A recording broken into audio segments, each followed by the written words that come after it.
Hari ini luar biasa ramai lancar di pasar Painan.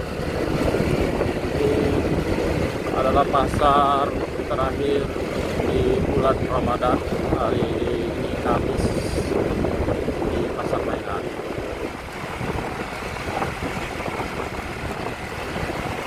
Dan sampai di sini juga masih ramai di kawasan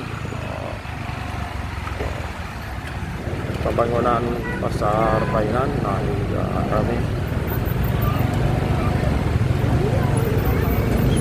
Agak sulit kita tadi di dalamnya, terlalu ramai sekali. Inilah suasananya, sana tadi.